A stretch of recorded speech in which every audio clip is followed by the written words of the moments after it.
Assalamualaikum teman-teman. Hari ini aku membuat bongkar roti. Ini rasanya manis dan gurih, dan pas masuk ke mulut itu lembut banget. Dijamin anak-anak pasti suka deh. Aku bikin satu resep ini jadi lumayan banyak, tapi sehari juga udah habis sama anak-anakku. Dan ini tuh bergizi banget loh, selain mengandung lemak juga mengandung protein hewani dari telurnya. Pokoknya cocok banget untuk masa pertumbuhan anak-anak. Tinggal dikurangi gulanya kalau mau.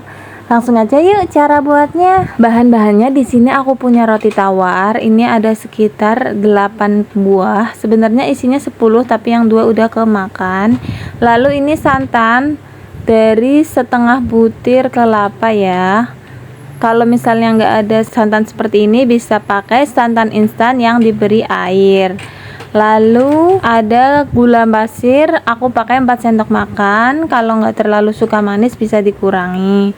Lalu 1 sendok teh garam dan juga 1 butir telur. Cara buatnya mudah banget nih. Pertama kita potong-potong dulu rotinya kotak-kotak seperti ini. Untuk roti tawarnya bebas, kebetulan aku punyanya yang warna hijau, jadi aku pakai seadanya ya teman-teman.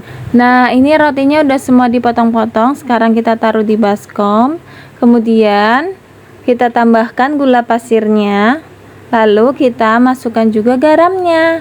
Kalau misalnya kalian punya vanili essence atau vanili bubuk, boleh ditambahkan ya teman-teman, tapi karena aku udah habis jadi aku nggak pakai. Nah karena aku baru pertama bikin, jadi nggak tahu takaran santannya, jadi aku taruh aja di gelas takar sebanyak 400 ml. Bisa pakai santan instan, lalu ditambahkan air sebanyak 350 ml. Sekarang kita masukkan santannya sedikit demi sedikit ya, sambil diaduk-aduk. Pertama aku masukin santannya sekitar 300 ml ya. Aku coba aduk-aduk dulu. Kalau misalnya masih kurang cair, baru deh aku tambahin lagi. Nah ini kita ngaduk-ngaduknya sambil sekalian kita hancurkan ya. Nah karena masih kurang basah, maksudnya masih kering kelihatannya, jadi aku tambahin lagi santannya. Jadi total semuanya aku pakai 400 ml ya, tapi tingkat kelembaban roti tawar itu berbeda-beda. Kalau misalnya kalian 300 ml udah cukup ya, nanti nggak usah ditambahkan lagi santannya. Dan juga ini balik lagi sesuai selera ya. Ada juga yang suka bongkar roti yang kayak ada kuahnya teman-teman, berkuah gitu, bisa ditambahkan lagi, tapi aku sukanya yang pas kayak gini, bisa dipegang juga jadinya guys.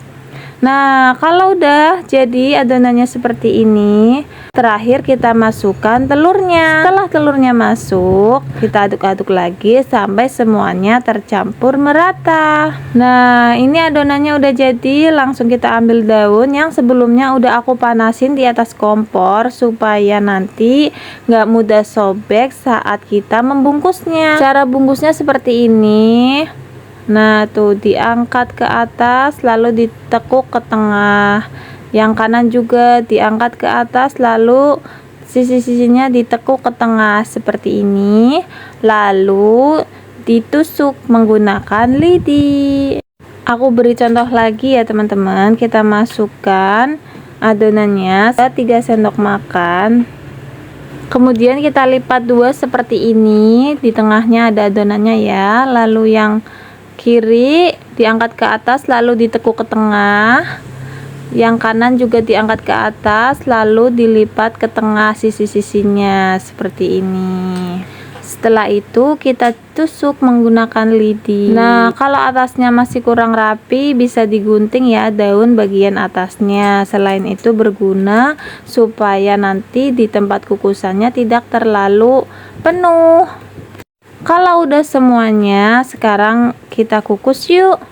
Nah ini kukusannya sebelumnya udah aku panasin dan air bawahnya sudah mendidih ya. Kita masukkan bongko yang sudah kita bungkusin tadi.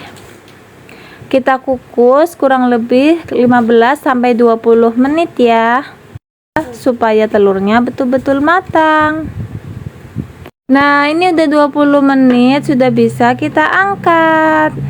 Ini dia hasilnya teman-teman, cantik banget kan? Kebetulan tuh warnanya hijau jadi makin cantik. Sekarang aku mau cobain ya. Nih bentukannya menggoda banget kan. Nih dipotong lembut banget guys, beneran pas dimakan tuh di mulut gurih, manis, legit gitu, enak banget jadi satu, bikin mulut tuh nggak bisa berhenti ngunyah.